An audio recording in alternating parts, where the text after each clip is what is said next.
할렐루야. 가정에서 그리고 직장으로 출근하며 하루를 시작하는 모든 성도님들께 하나님의 은혜와 평강의 축복이 함께 하시길 기도합니다. 오늘 하루 우리의 삶을 인도하실 하나님의 은혜를 기대하며 주시는 말씀 앞에 하나님을 향한 소망의 복음을 붙드시는 성도님들 되시기 바랍니다.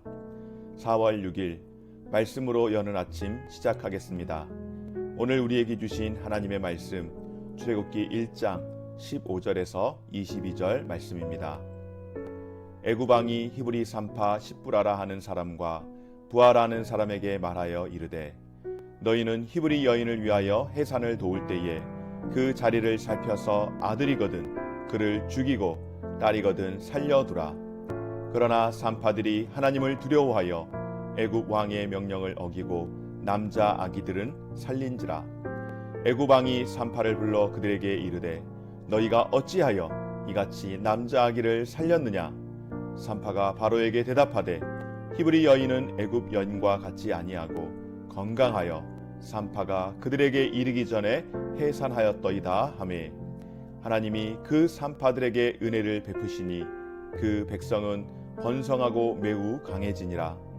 그 산파들은 하나님을 경외하였으므로 하나님이 그들의 집안을 흥왕하게 하신지라.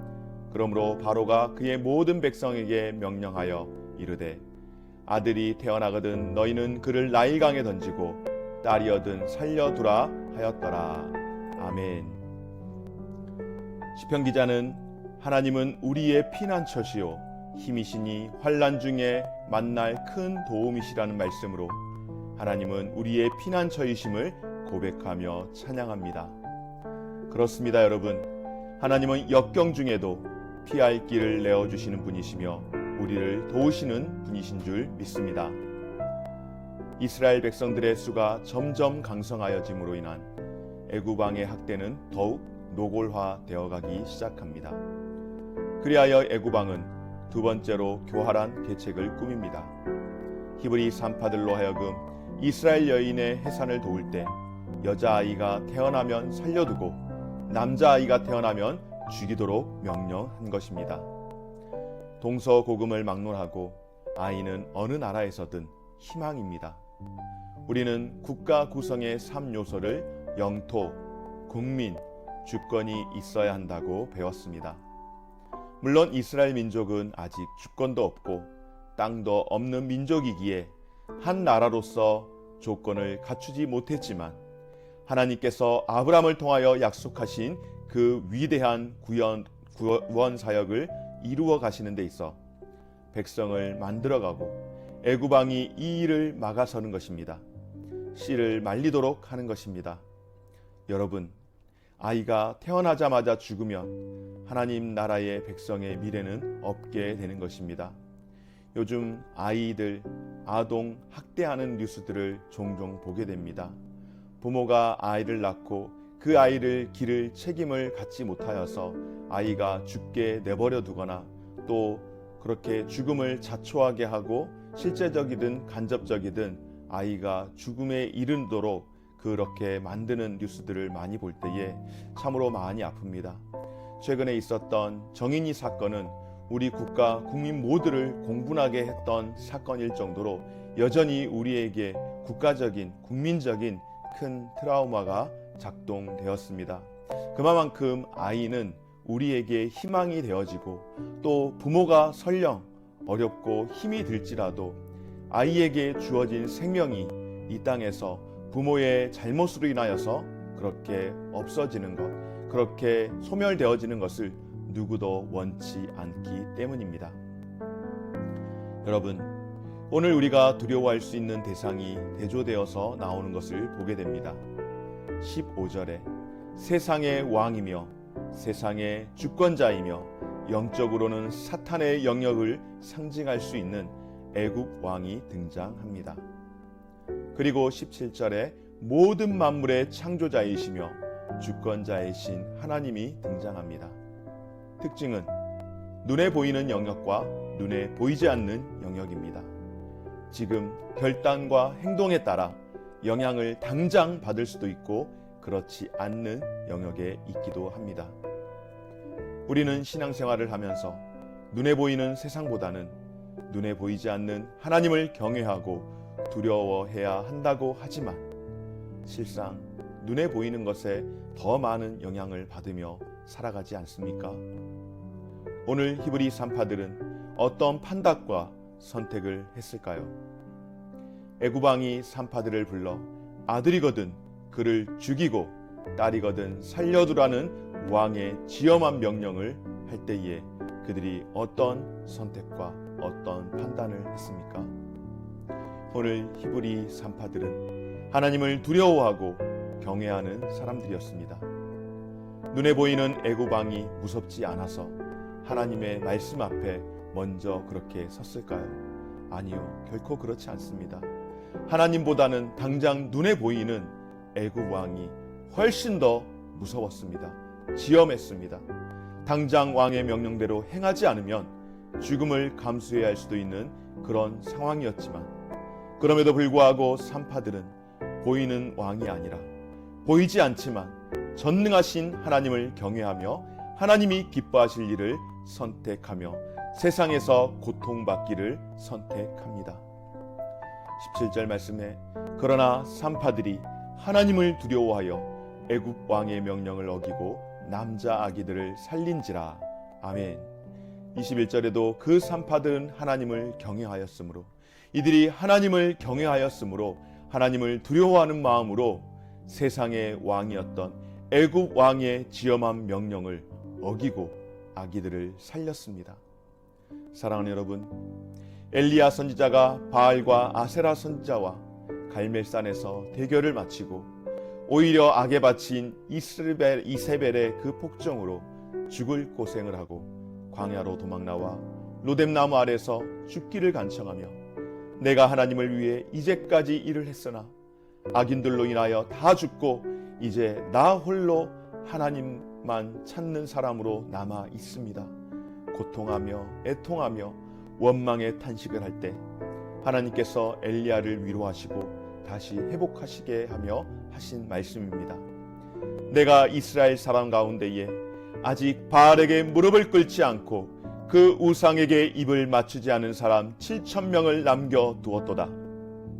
이스라엘 백성들의 신앙의 역사를 보면 부부가 쌍으로 가장 악했던 아합과 이세벨의 통치 기간이 이스라엘 민족들이 신앙적으로 가장 암울한 시기였습니다. 가장 암울할 때 하나님께서 가장 강력한 선지자를 사용하셨는데 그때가 엘리야 선지자가 활동하던 시기였습니다. 그러나 모세 이후에 가장 큰 선지자라고 여김받던 엘리야 선지자조차도 이제는 지칠 대로 지쳐서 주여 나를 죽여달라고 간청할 만큼 어려움의 시간이었지만 하나님께서는 그런 어둠의 시기 가운데서도 바알에게 무릎 꿇지 않는 사람을 남겨두었다 말씀하시며 엘리야를 회복시키시고 그의 후계자로 엘리사 선지자를 세워 하나님 나라의 선한 구원 계획을 이어가심을 보게 합니다. 그렇습니다, 여러분. 눈에 보이는 세상의 왕과 두려움 앞에 모두가 무릎을 꿇고 모두가 세상의 시류를 따라가는 것 같고 모든 것이 사탄의 절대 권력 앞에 지배를 받고 세상이 이기는 것 같지만 하나님께서는 보이는 바알 앞에 무릎 꿇지 않는 사람들을 남겨두신 것처럼 오늘 십부라와 부하와 같은 가장 연약한 여성이었던 산파들의 믿음을 통하여 하나님의 위대한 구원 계획을 이루어 가시는 줄 믿습니다.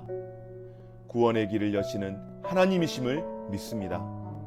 사랑하는 여러분, 애굽 왕의 명령을 거부하고 하나님 편에 서서 이스라엘 백성을 도왔던 여인들, 세상 왕보다 하늘의 왕이신 만군의 여호와 하나님을 두려워하며 언약 자손의 생명을 귀하게 여긴 산파들을 하나님께서 어떻게 하셨을까요?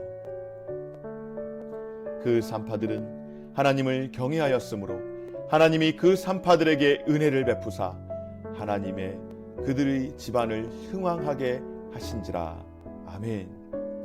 산파들의 집안에 하나님의 크신 은혜가 임하였습니다.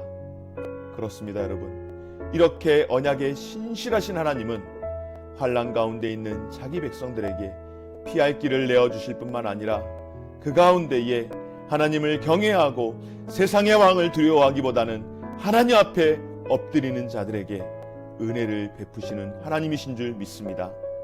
사랑하는 여러분, 하나님을 경외하는 사람은 세상 앞에 두려워하지 않습니다. 세상에 공격이 없어서 두려워하지 않음이 아니라 세상의 강함보다 하나님의 능력이 더 강하시기에 우리를 이기게 하시는 힘이 되기 때문인 줄 믿습니다.